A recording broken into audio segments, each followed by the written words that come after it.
A lot to cover here on jobs data as well as the future of employment in the United States. And we're joined by William Lee, Chief Economist at the Milken Institute. William, always a pleasure to see your smiling face. Thanks for coming in on this Friday evening. I want to talk about the jobs report first. A lot has been made about layoffs, especially in the tech sector, or really only in the tech sector.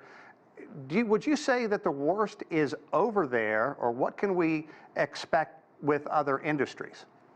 The tech sector has gotten a lot of the press because they hired a lot of people during the COVID period, and they were also hoarding labor because they thought they had unending demand for the tech type services. Right now, as the economy is starting to slow down, they're discovering that not all of the tech sectors are getting the kind of business they expected, and they're starting to let go people. I think we can expect that to happen even more to happen as the economy starts to slow down and we start entering into this slow rolling recession period that the Fed has put us in to try to lower the inflation rate. You know, I've read a couple of op-eds that kind of focus on all these people that left these high-paying jobs in Silicon Valley. And there are a lot of opportunities open now in education as well as in think tank circles, such as a research triangle. Do you expect those tech workers are going to find work in those areas? Oh, absolutely. The highly skilled workers in the tech sector will likely have no problem finding new jobs if they're willing to be a little bit more flexible. They may not be able to stay home 5 days out of the week. They may not be able to work from the lodge they bought in the mountains. They may actually have to show up in the city sometimes. So if they're willing to be flexible, they will find the jobs. One of the things that we want to keep in mind is that a lot of the companies out there, especially the smaller companies, are having trouble attracting these highly talented people to come work for them. So what you see is that large companies may be laying off a lot of surplus people that they overhired with, but a lot of the smaller companies are hiring like crazy, and that accounts for a lot of the strong employment report we saw today. Interesting. You touched on workers trying to, I guess, to write their own ticket. Can these employees still afford to turn down jobs if they don't offer work from home, shorter work week, or some kind of hybrid?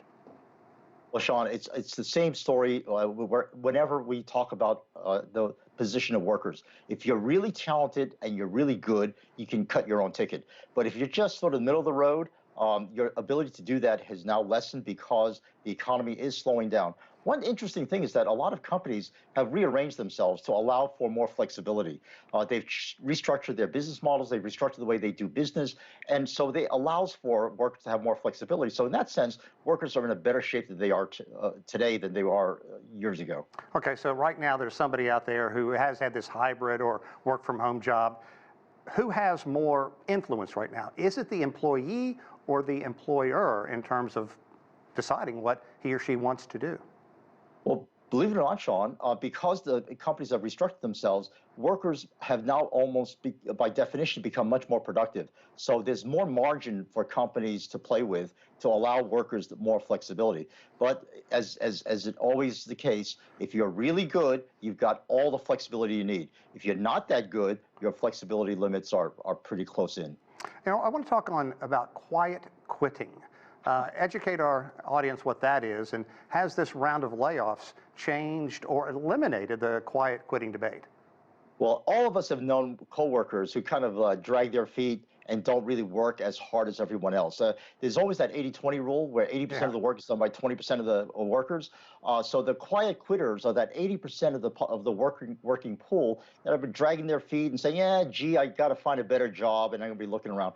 As the economy slows down, these quiet quitters are going to find it harder and harder to find better opportunities than what they've got. So quiet quitting will die away and disappear as the economy slows down. But when the economy starts to rebound again, then again, they'll be in a better position.